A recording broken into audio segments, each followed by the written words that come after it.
தமிழ் சொந்தங்கள் அனைவருக்கும் வணக்கம். காலையில் காணொலி போடணும்னு பார்த்து போட முடியாமல் போயிடுச்சு, வேலைகள் அதிகமாகிடுச்சு. இப்போ போட்டுடலாமே.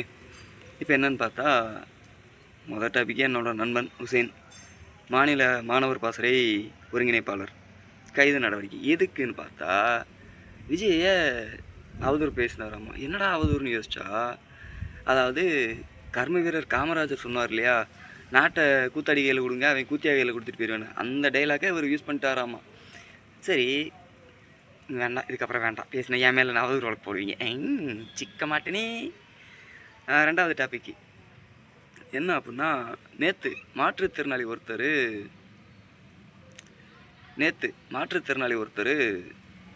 சென்னை மாநகராட்சி பேருந்தில் பயணம் பண்ணியிருக்காரு. அதுக்கு அந்த நடத்துனர் கேட்டிருக்காரு, இந்த பாஸ் ஓம் பாஸா, ஃபோட்டோ மாதிரியே இல்லை அப்படின்னு. சார் அது 3 வருஷத்துக்கு முன்னாடி எடுத்தது சார் அப்படின்னா. 3 வருஷம் முன்னாடினா உன் ஃபோட்டோ எங்கே அப்படின்னு. 3 வருஷம் முன்னாடி எடுத்ததுன்னா அந்த ஃபோட்டோ தான் ஏன் இருக்கும், அது கூட தெரியாது உனக்கு. இப்போ உங்கள் லைசன்ஸே எடுத்து பாருங்கள், அது 10 வருஷம் முன்னாடி எடுத்துருப்பீங்க, 5 வருஷத்துக்கு முன்னாடி எடுத்துருப்பீங்க. அந்த ஃபோட்டோ எப்படி இருக்குது? இந்த ரீலை பார்க்கும்போது எனக்கு சர்க்கார் படம் தான் ஞாபகம் வந்துச்சு. சர்க்கார் படத்தில் ஒரு சீன் வரும். என்ன அப்படின்னா, நம்ம விஜய் சார் தான் சொல்லியிருப்பார், வேட்புமனு தாக்கல் பண்ண போவார். அதுக்கு வந்து எல்லா ப்ரூஃபும் கொடுங்கம்மாங்க, ஆதார் கார்டு. என்ன ஆதார் கார்டில் உங்கள் மூஞ்சி மாதிரி இல்லை அப்படின்னு. இப்போ ஏன் மூஞ்சி மாதிரி ஆதார் கார்டில் இருக்கணும், இல்லை ஆதார் கார்டில் இருக்க மாதிரி ஏன் மூஞ்சி வேணுமா, நீ வேறு தான் கேட்பார். சார் அந்த சீன் ஞாபகம் இருக்குங்களா சார்? அதே சீன் தான் இங்கே நடந்திருக்கு. அதுக்கு என்ன நடவடிக்கை எடுக்க போகிறீங்கன்னு சத்தியமாக எனக்கு தெரியலை. ஸோ பார்த்து நடவடிக்கை எடுங்க. அடுத்து என்ன அப்படின்னா, கோவை வடவள்ளி காவல் நிலையத்தில், அது காவல் நிலையமாக உங்கள் கட்சி ஆஃபீஸான்னு சத்தியமாக தெரியலை. ஏன்னா காவல் நிலையத்தில் போய் உங்கள் கோயம்புத்தூரில் இருக்கக்கூடிய உங்கள் கட்சி உறவுகள் ஃப்ளெக்ஸ் வச்சுருக்காங்க. எனக்கு ஆச்சரியமாக இருந்துச்சு, அது காவல் நிலையமா இல்லை உங்கள் கட்சி ஆஃபீஸா அப்படின்னு தான் சந்தேகமாக தான் இருந்துச்சு. அது என்னன்றதை உங்கள் கோவை மாவட்ட பொறுப்பாளர்கிட்ட கன்சல்ட் பண்ணுங்கள். செங்கோட்டையன் உங்கள் பக்கத்துலேயே தான் இருக்கார், அவர்கிட்ட கொஞ்சம் கன்சல்ட் பண்ணுங்கள். அடுத்த டாபிக் என்னென்னு பார்த்தா, விஜய் சார் இன்றைக்கி ரீல்ஸ் பயங்கரமாக பண்ணியிருந்தார். அதுக்கு என் ஃப்ரெண்டு அதை விட பயங்கரமாக ஒரு ரீல்ஸை போட்டு விட்டேன், மீம்ஸை போட்டு ரீல்ஸை போட்டேன். என்னன்னு கேட்டால், விஜய் சார் வந்து ஒரு பேருந்து நிலையத்தை துவங்கி வைக்கிறதுக்காக இதாக இருந்தார். ஒரு 300 பஸ்ஸு ரொம்ப நேரமாக 3 நாளாக நிற்கிதுன்னு சொல்லியிருந்தாங்க. இந்த திட்டம் துவங்கி அவங்க பேருந்தில் பயணம் பண்ணுறதுக்கு மக்கள் 1/4 மணி நேரம் காத்துட்ருக்காங்க. நீங்கள் பேருந்து யாருக்காக இயக்குறீங்க? மக்கள் கஷ்டப்படாமல் பேருந்தில் பயணம் பண்ணணும் தான். இந்த பேருந்து திட்டத்தை துவங்குறதுக்கு மக்கள் 1/4 மணி நேரம் காத்துக்கிட்டு இருக்கணுமா? என்ன சார் இது நியாயம்? எனக்கு சத்தியமாக புரியலை. அது நீங்கள் தான் சொல்லணும். ஏன்னா அவனுக்கு 1008 பிரச்சனை இருக்கும். ஏதாவது ஒரு மெடிக்கல் இஷ்யூவாக போயிருப்பான், அவங்க ஒய்ஃப் கன்சீவாக இருப்பாங்க, ஹாஸ்பிட்டல் செக்கப் கூப்பிட்டு போயிருப்பான், இல்லை ஹார்ட் பேஷண்ட்டாக இருப்பாங்க, அவங்க ஹாஸ்பிட்டலுக்கு கூப்பிட்டு போயிருப்பாங்க. இதை 1/4 மணி நேரம் காவல் காக்க வைக்கிறீங்களே, திடீர்னு அவங்களுக்கு யாராவது ஒரு ஆளுக்கு ஏதாவது ஒன்று ஆச்சுன்னா யார் பொறுப்பேற்றுக்குவா? தமிழக அரசு பொறுப்பேற்றுக்குமா? அடுத்து என்னன்னு பார்த்தா, நம்ம புதுக்கோட்டை மாவட்டத்தில் அரசு கொள்முதல் நிலையத்தில் ஒரு முறைகேடு நடந்துகிட்ருக்கு. என்னடா அப்படின்னா, அதிகாரிகள் பண்ணலை, கட்சிக்காரங்க பண்ணிகிட்ருக்காங்க. மொத்தம் வந்து சுமை தூக்குவோர் இருக்காங்களா, லோட்மேனு 17 பேர் வேலை பார்க்குறாங்க. அந்த 17 பேர் அந்த தாவேக்கா நிர்வாகிகள் போய் என்ன செஞ்சுருக்காங்கன்னா, இங்கெல்லாம் நீங்கள் தூக்கக்கூடாது அப்படின்ட்டு 2 பேரை மட்டும் வச்சுட்டு மீதி 15 பேரை வெளியேற்றி விட்ருக்காங்க. என்னன்னு கேட்டால், அந்த 2 பேரும் தாவேக்கா கட்சிக்காரங்க. அது கட்சிக்காரங்க தெரிஞ்சவங்களா இருக்கலாம், அது சரியாக தெரியல எனக்கு. கட்சிக்காரங்களாக இருக்கலாம், கட்சிக்காரங்களுக்கு தெரிஞ்சவங்களா இருக்கலாம். அவங்களுக்கு தெரிஞ்சவங்களும் அவங்க கட்சிக்காரங்க மட்டுமே லோட்மேனாக இருக்கணும் அப்படின்னா, நீங்கள் மட்டுமே சம்பாதிக்கணும் அப்படின்னா, நீங்கள் வந்து வெளியே போய் என்னமோ சம்பாதிச்சுட்டு போங்க, அதே நான் வேணாங்கல்ல. ஆனால் அவங்க உழைச்சி சம்பாதிக்கிறாங்க, அதை கூட நீ பண்ணக்கூடாது, எங்கள் கட்சிக்காரன் தான் பண்ணணும் அப்படின்னா, அப்புறம் நாங்களே எதுக்கு இருக்கோம்? அப்புறம் உழைக்கணும்னு நினைக்கிறவன் எங்கே போய் உழைப்பான்? அப்போ உழைக்கணும்னு இருக்கவங்கள இங்கே வந்து கட்சியில் இருந்தால் தான் ஒரு பண்ண முடியும் அப்படின்னு சொல்லி ஒரு சாமானிய மக்களை தேவையில்லாமல் நீங்கள் மன உளைச்சலுக்கு உள்ளாக்குறீங்களா இல்லையா? அந்த சாமானிய மக்கள் தான் அவங்கள ஓட்டு போட்டு உள்ளே அமைச்சிருக்காங்க. அது மட்டும் தெரிஞ்சுக்கோங்க. நீங்கள் தமிழகத்தில் ஆட்சி அமைக்கிறதுக்கே அந்த சாமானிய மக்கள் தான் காரணம்.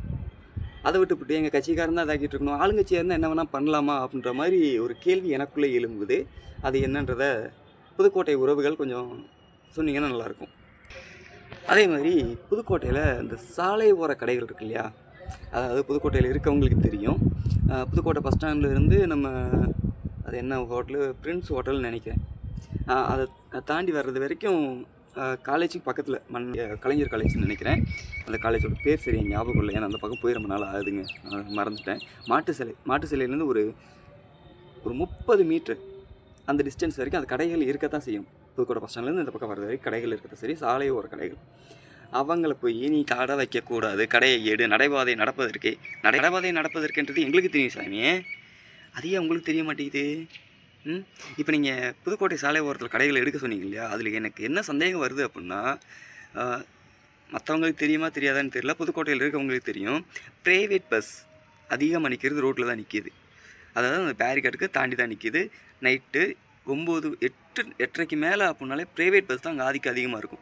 அவங்களுக்கு இடையூறு இருக்கக்கூடாதுன்றதுனாலே இதை கடைகள் எடுக்க வச்சிங்களா அப்படின்ற ஒரு சந்தேகம் எனக்கு எழும்புது. சரி, இந்த கடைகள்லாம் எடுக்க வச்சுட்டிங்க, அவங்களோட கடைகள்லாம் காலியாகிடுச்சு, அவங்க வாழ்வாதாரம் பாதிக்கப்பட்டுச்சு. இப்போ புதுக்கோட்டை பஸ் ஸ்டாண்டில் கடைகள் இத்தனை கடைகள் கட்டிகிட்டு இருக்கீங்க இல்லையா, இந்த கடையில் ஒரு 20 கடையை எடுத்துருப்பீங்க வைங்களேன், மொத்தம் ஒரு 30, 40 கடை கட்டுறீங்கன்னு நினைக்கிறேன். அதில் ஒரு 20 கடையை இவங்களுக்கு, எப்பா அந்த கடையை நீ காலி பண்ணிட்டலப்பா, இந்தாப்பா ஒரு தொகையை கொடு, மாநகராட்சிக்கு நீ ஒரு வாடகையை கொடுத்துரு, அந்த கடையை எடுத்துக்கொண்டு கொடுக்க போகிறீங்களா?